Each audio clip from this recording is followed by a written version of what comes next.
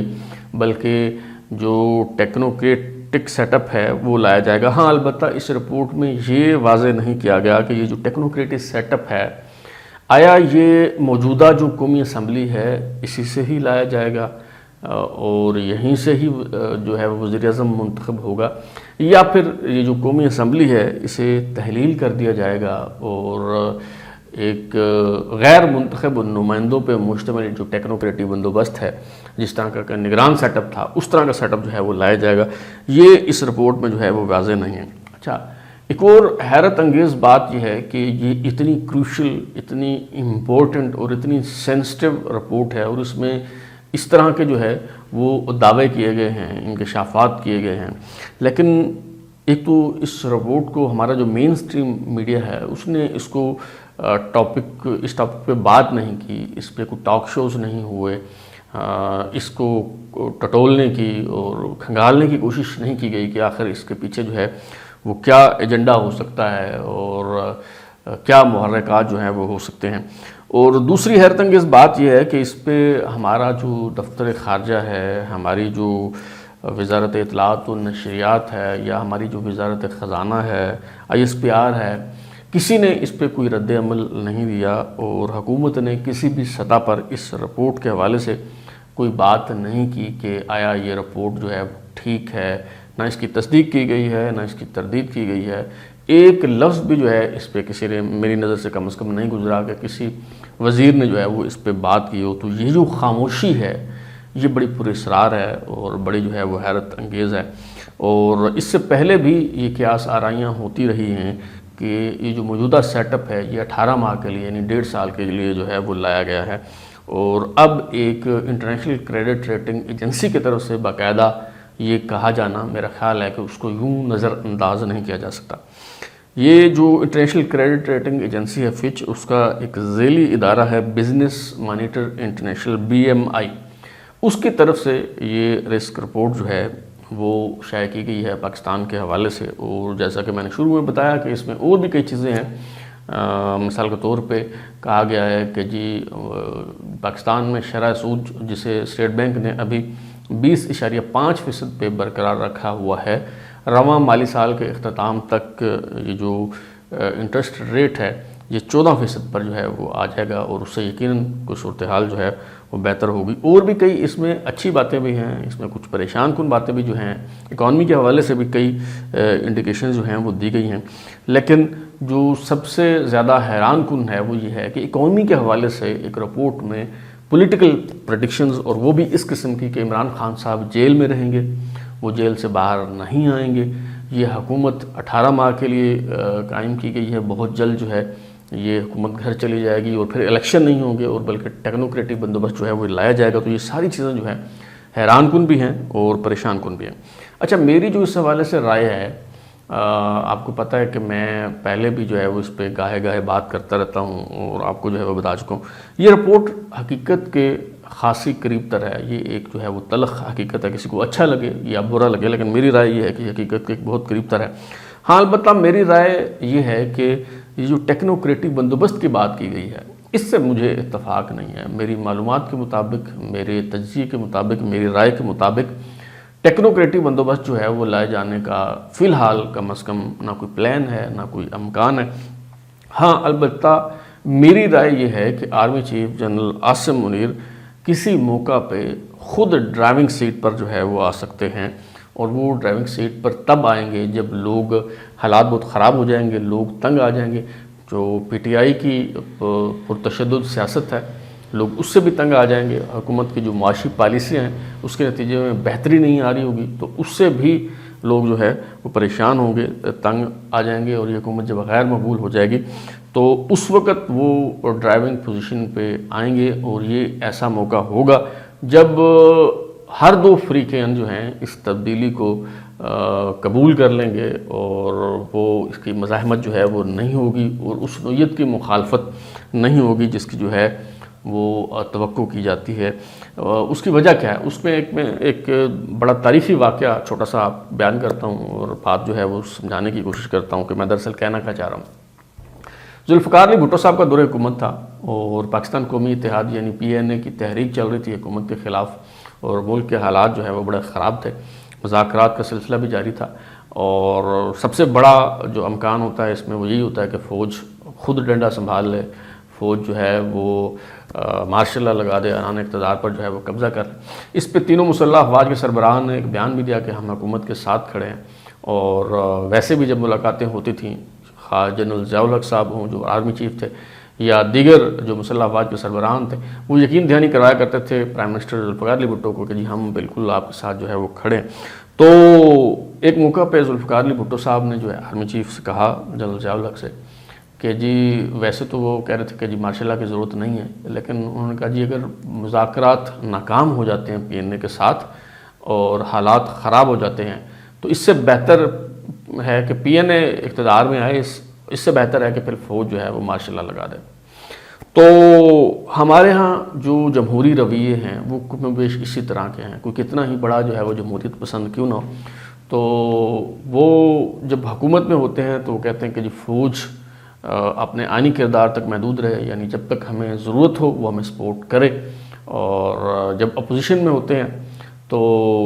پھر وہ کہتے ہیں کہ جی فوج کو اپنا کردار ادا کرنا چاہیے۔ اس کا مطلب یہ ہوتا ہے کہ جی ان کو ہٹائیں اور ہمیں لے کے آئیں، اور یہ آپ کا جو ہے وہ آئینی کردار ہے، اور یہ آپ کے جو ہے وہ ذمہ داری ہے۔ اور جب یہ کہتے ہیں کہ فوج جو ہے وہ سیاست سے دور رہے، تو اس کا مطلب دراصل یہ ہوتا ہے کہ جی ہم کمفرٹیبل ہیں، ہماری حکومت مستحکم ہے، تو ہمیں ڈسٹرب نہ کریں، آپ بس اپنے کام سے کام جو ہے وہ رکھیں۔ تو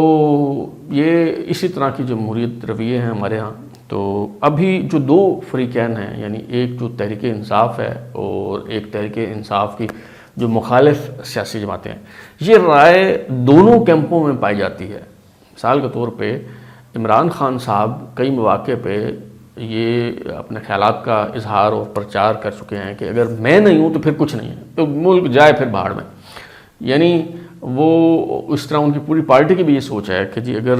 تحریک انصاف حکومت میں نہیں آ سکتے، اگر عمران خان صاحب کی واپسی کا کوئی امکان نہیں ہے،